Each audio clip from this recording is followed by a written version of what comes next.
Fisheries are a key natural and economic resource for our planet, but managing them is challenging.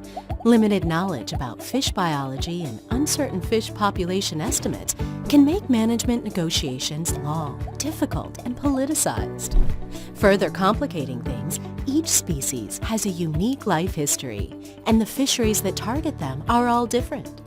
Today, fisheries management is transitioning to a new approach called harvest strategies, also called management procedures.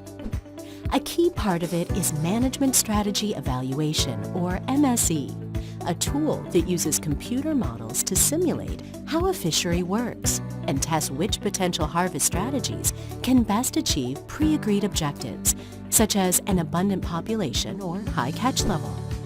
MSE starts with operating models that simulate the conditions of the fishery and stock, including uncertainties such as growth rate, predation, and maturation age.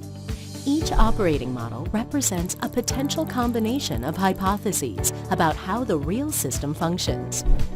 Scientists eliminate unlikely operating model scenarios using a technique called conditioning, which compares the operating models to available real-world data from the fishery, such as catch per unit effort data, and determines whether the two fit or are compatible.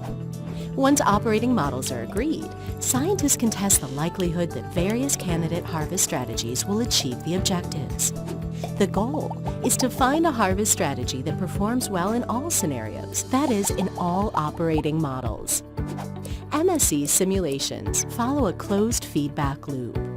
First, the operating model, which represents fishery and population dynamics, generates simulated data. Next, the data are passed into what's known as an observation error model, which adds plausible levels of imprecision, such as errors in catch at size or catch rates. This step takes real data from the operating models and adds mistakes, since real-world fishery data are never 100% correct.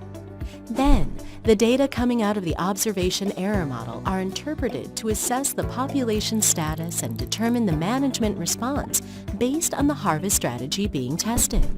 The fourth step simulates on-the-water implementation of the harvest strategy. In this so-called implementation error model, additional bias is added, for example, due to potential illegal or unreported catches that cause the quota to be exceeded.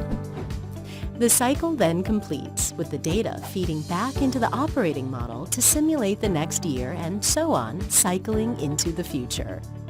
Each loop represents one management cycle, be it 1 year, 3 years, or some other time period. This multi-cycle nature of MSE's closed-loop simulation thus determines the highest performing candidate harvest strategy going forward over the long term. For example, the strategy that gets high catches while sacrificing maximum catch to also maintain a healthy population size. Why do we do MSE? So we better understand these trade-offs and uncertainties in the management system, and so we know what to expect from it. If a harvest strategy doesn't meet our objectives in a simulation, it won't meet our objectives in the ocean. Around the world, fisheries are moving towards MSE-based harvest strategies. The reward?